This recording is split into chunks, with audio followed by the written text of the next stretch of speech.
Olá, tudo bem? Que bom ter você aqui novamente.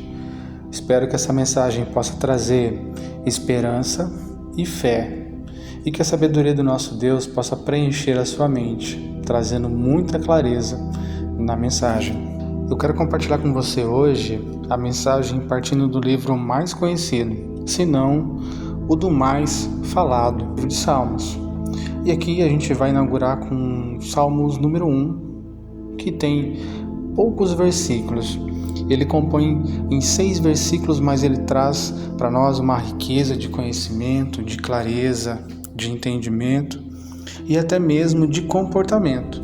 Como a gente deve agir, quais são as companhias que nos cercam, quem são as pessoas e o que certas pessoas, amizades ou relacionamentos podem nos levar.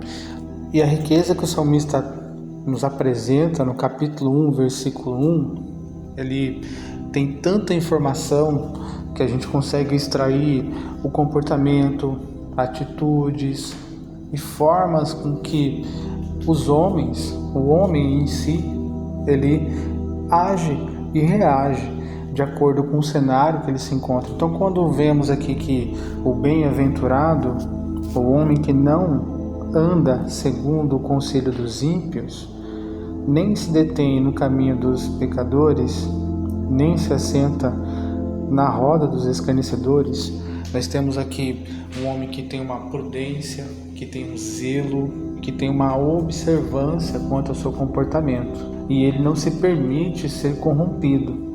E a partir desse existem os outros homens que o próprio texto nos diz, né? Ele vai dizer sobre o ímpio, sobre os pecadores, sobre o escarnecedor, e a partir daí eu quero compartilhar com você o que são esses outros homens, para que isso sirva de alerta quanto às pessoas que nos cercam, quem são as pessoas que nos rodeiam, quem são as companhias que estão à nossa volta, quem são as outras pessoas que nós não conhecemos.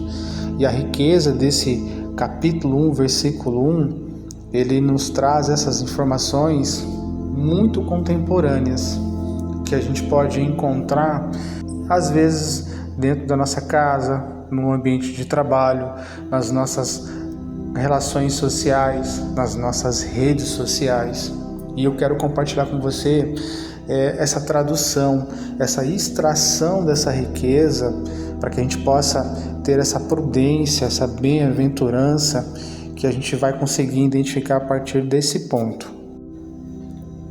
Partindo da leitura, nós temos um personagem, o ímpio. Quem é esse ímpio?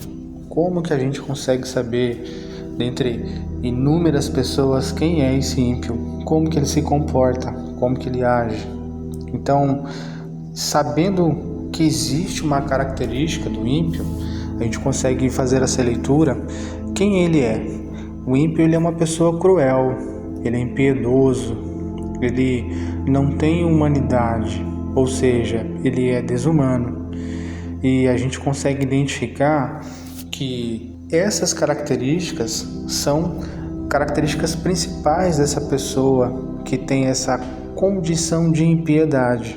Ou seja, quando a gente identifica uma pessoa no nosso núcleo de relacionamento, nas nossas comunidades, que ele tem essas características, né, que foram ditas, já podemos saber que essa pessoa pode ser uma pessoa que tem essa impiedade, ele pode ser esse ímpio, né, porque ele está revestido dessas condições desumanas. Na segunda condição, que a gente tem como os pecadores, a gente pode dizer que os pecadores são vários, né? Mas é importante saber que nem sempre essa pessoa que comete esses erros, que a gente diz que são os pecadores, eles são pessoas que estão excluídas. É uma forma de comportamento que, infelizmente, muitos podem ter por desinformação, ignorância, arrogância, prepotência, soberba, e aí ele está num caminho que não é um caminho muito legítimo, né? Não é um caminho que pode levar ele a uma salvação, mas ele não está impedido. Porque nós sabemos que o próprio texto, outros textos, ele vai dizer que os céus se alegram com o convencimento de um pecador. Então, esse pecador aqui, quando a gente identifica ele nesse texto, a gente vai saber que ele se comporta da seguinte forma: é aquele que detém as mesmas práticas ou que é semelhante ao ímpio. Mas aqui ele se demonstra com uma relevância um pouco diferente. Ele tem uma desobediência e também tem uma injustiça. Pode parecer igual, mas como a gente pôde ler pelo próprio salmista, existe aquele que é o ímpio e existe esse que é o pecador, que ele tem essa condição de desobediência, de injustiça, de um comportamento até mesmo desumano. Mas ele não tem essa ênfase, né? Ele tem uma outra condição, mas ele também é uma pessoa que está ali dentro desse rol, que os bem-aventurados devem identificar. Então, a partir desses, nós temos também aquele que são os escarnecedores. Mas o que são os escarnecedores? Enfim, como eles se comportam? E aqui esse personagem, essa conduta, né, ela é um pouco diferente dos dois primeiros. E ele se trata da seguinte forma: esse escarnecedor que a Bíblia, que o texto, né, nos traz por último, o que ele é de fato? Este último, que é o escarnecedor, a gente pode perceber que ele tem uma característica muito própria, né? Ele tem uma personalidade que só se encaixa nele mesmo.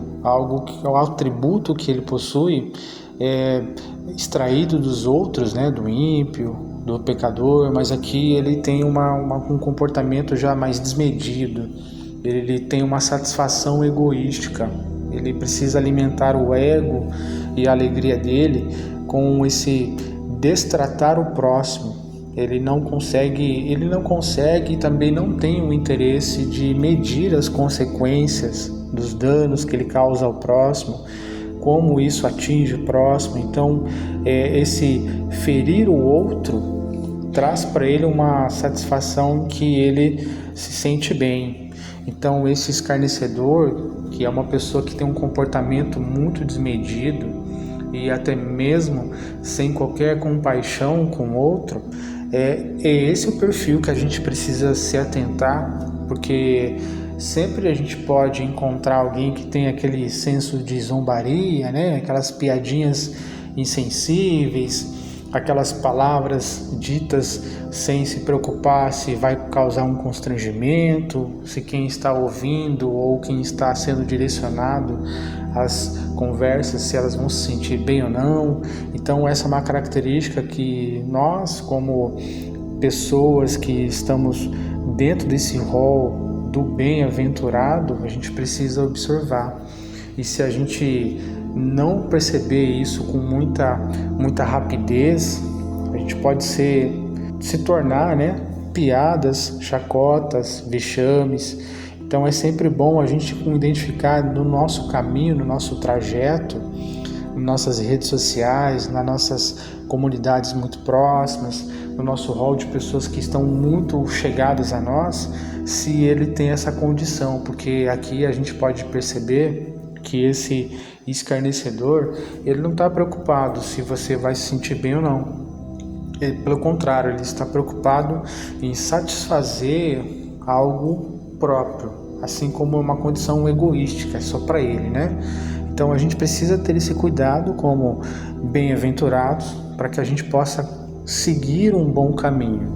Porque seguindo esse bom caminho, a gente entra na segunda parte, que vai falar ainda do bem-aventurado. Ele vai dizer no versículo 2: Ante tem o seu prazer na lei do Senhor, e na sua lei medita dia e noite. Ou seja, a meditação nos coloca em uma condição de observância, compreendendo o amor ao próximo e a misericórdia, e principalmente a justiça. Ou seja, esse meditar, esse homem prudente que medita nessa lei, ou seja, nas escrituras, na palavra, ele consegue ter essa empatia, né? Ele consegue se aproximar do próximo e conseguir compreender aquelas situações sensíveis, consegue se colocar muitas vezes no lugar do outro e compreender a necessidade do outro e, dentro de um equilíbrio, praticar uma justiça, né? Então isso é muito importante quando se extrai desse bem-aventurado, que ele vai meditar na palavra dia e noite, e ele vai, nessa meditação, ele vai conseguir encontrar esse amor, ele vai gerar essa fé e também vai gerar esse amor, que essa empatia, esse bom senso, essa questão de justiça social e até mesmo uma questão de justiça mesmo. E o que essa meditação traz de garantia a esse homem prudente, a esse homem que meditou na palavra, né?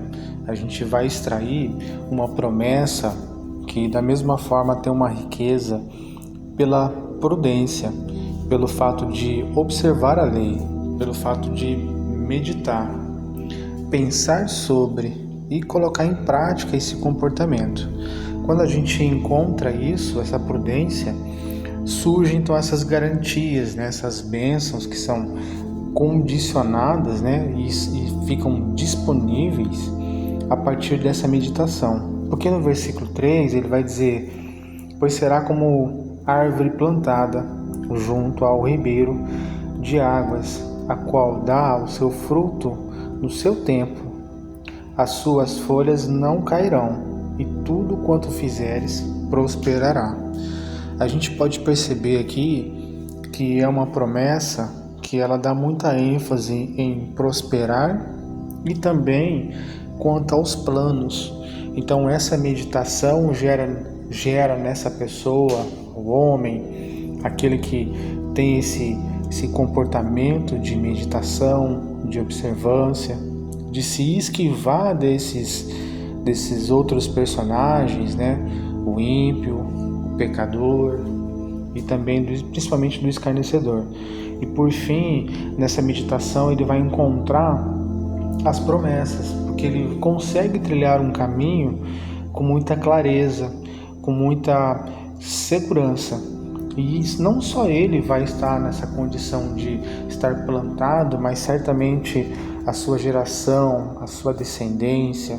Então, quando a gente assume esse papel, quando você assume esse papel, essa condição de meditação e de prudência, essas garantias vão surgindo para que você possa viver esse melhor, esse bom, porque isso está disponível, mas o que está disponível são essas bênçãos iniciais, essa segurança de vida, de consciência, de planos, e são situações em que a gente, sem dúvida, tenha o prazer de viver, tenha o interesse de que isso se materialize, né? Que isso exista na nossa vida. E é meditando nessa lei, buscando ali a melhor consciência, ou um estado de consciência em que você consegue extrair todas as bênçãos que o próprio ensinamento, que a própria palavra nos traz. Isso traz uma riqueza muito grande. Já no versículo 4, a gente consegue encontrar já os primeiros sinais de alerta, né? Porque ele vai dizer aqui no versículo 4: não são assim os ímpios, mas são como uma moinha que o vento espalha. Então a gente consegue perceber nesse trecho que não existe uma segurança para os ímpios, né? Não existe uma garantia, um estabelecer, diferentemente do justo, né? Aquele que é o bem-aventurado, aquele que observa atentamente os ensinamentos da palavra. Então, quando a gente encontra isso, a gente pode perceber que se alguém estiver nesse caminho, ainda pode haver solução, não é mesmo? Porque é muito triste ver, porque o Senhor não tem prazer com a morte do ímpio. Ele é muito taxativo quando ele diz isso, que não existe alegria nele. Pelo contrário, seria melhor que ele tivesse se convertido, ou seja, tivesse se tornado esse homem, essa pessoa bem-aventurada. mas infelizmente ele vai indicar que estar nesse caminho da impiedade, da maldade e até mesmo da injustiça pode fazer com que essa pessoa tenha esse fim. Não é o objetivo de Deus, porque no final das contas o nosso Senhor ele veio para nos resgatar. E quando eu digo nós, não é somente eu ou você, não é somente você e alguns amigos, são todos. Então até esse ímpio, quando ele se desperta, ele pode ter essa salvação. Assim como o pecador, se ele se arrepende, ele também é merecedor dessa salvação e eles podem viver essa graça, esse favor de Deus, né? Podemos ver que a prudência que o texto anuncia, ele nos aponta um caminho, né? Ele indica um caminho, ele indica uma segurança. E por outro lado, o versículo 5 e 6, ele vai apontar um outro destino, né? Ele vai apontar não um caminho, mas ele vai apontar para um fim. Ele não vai permanecer, ele não terá aqueles frutos, né, que foram ditos para aqueles que estão plantados junto ao ribeiro. Pelo contrário, esses outros personagens, se não entenderem a mensagem e não se entregarem à mensagem para fins de ter essa salvação, ter esse resgate, ter esse renovo, esse ponto inicial de relacionamento com Deus e até mesmo com o próprio Senhor, eles vão ter um destino que infelizmente não são os agradáveis, porque ele vai dizer no 5, por isso os ímpios não subsistirão no juízo, nem os pecadores na congregação dos justos. E no 6, porque o Senhor conhece o caminho dos justos, porém o caminho dos ímpios perecerá.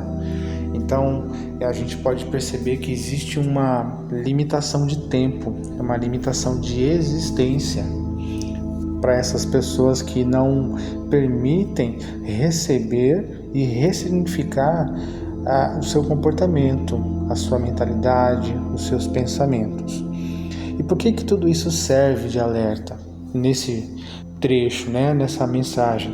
Porque a gente precisa ter esse cuidado, porque às vezes a comodidade e a tranquilidade na nossa vida nos faz descansar até um pouco demais, né? A gente fica naquele repousar e descansar no Senhor, mas a gente sempre precisa ter de forma prioritária essas observâncias, porque estar e permanecer não vai dizer que a gente não tem essas obrigações, porque essa é uma condição para nós, né? É uma condição para a minha vida, para a sua vida, para a vida de todos aqueles que meditam, né? E assim, para que possa permanecer de fato e receber essas bênçãos do próprio Deus, estar plantado junto ao ribeiro, com folhas que não caem, que são vívidas e que dão frutos ao seu tempo, e que todos os seus projetos sejam bem-sucedidos.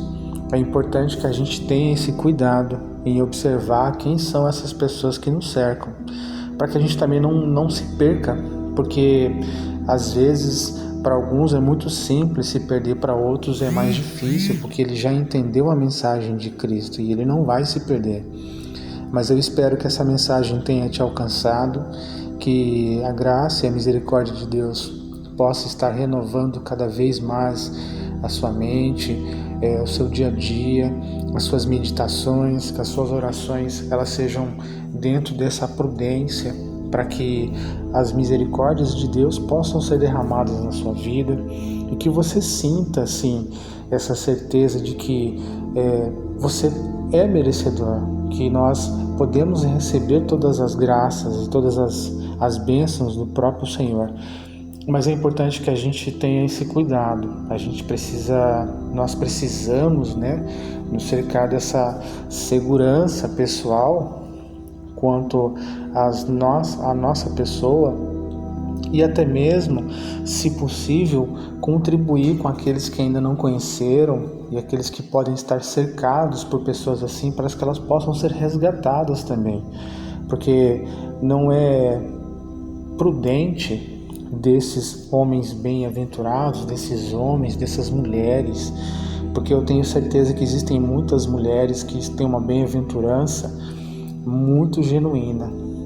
Existem muitas mães, eu tenho certeza disso, existem muitos pais, existem também muitos avós, e também eu tenho certeza que existem muitos filhos que receberam, porque entenderam um caminho e obedeceram um caminho e os ensinamentos dos pais, ou aprenderam a partir do próprio Senhor Jesus, e que experimentam essa bem-aventurança. Então eu espero que essa mensagem te alcance, com toda a certeza de que o amor de Cristo está contigo, de que essa misericórdia ela se permanece na sua vida e ela vai se renovar a cada manhã, ainda que você esteja em situações sensíveis, complicadas ou com barreiras quase que impossíveis.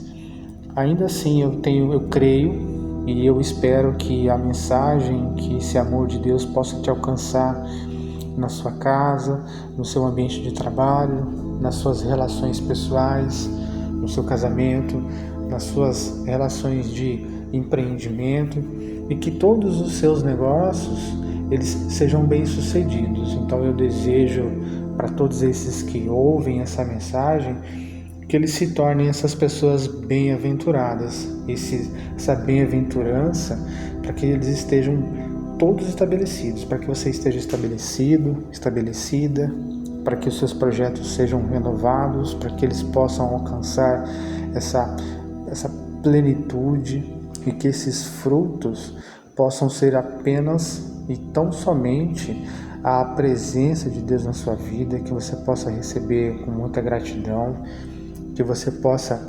glorificar aí com os seus frutos e que sirva de testemunho para que outros se convertam, se tornem outros bem-aventurados. Então que a nossa vida e a sua vida e dos demais possam ter a satisfação, ter esse gozo, esse cuidado do próprio Deus a partir do nosso comportamento, a partir da nossa postura, do nosso posicionamento.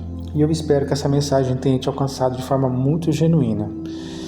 Eu fico por aqui, não se esqueça de se inscrever, curte, comenta, compartilha.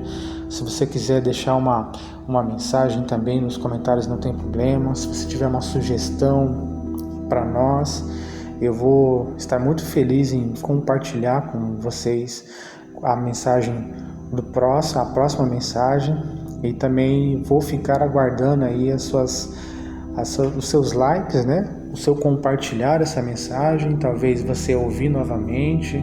E não se esqueça que você é muito importante, não só principalmente para você, mas para as outras pessoas que querem seu bem. E sem dúvida nenhuma, o próprio Senhor quer te alcançar e Ele quer estar contigo nesses dias, nos próximos dias, nesse início, nesse final de ano, começo de ano, quando você estiver ouvindo essa mensagem, mas que de toda forma, todas as graças possam te alcançar de forma muito genuína. Eu agradeço a todos vocês e até a próxima.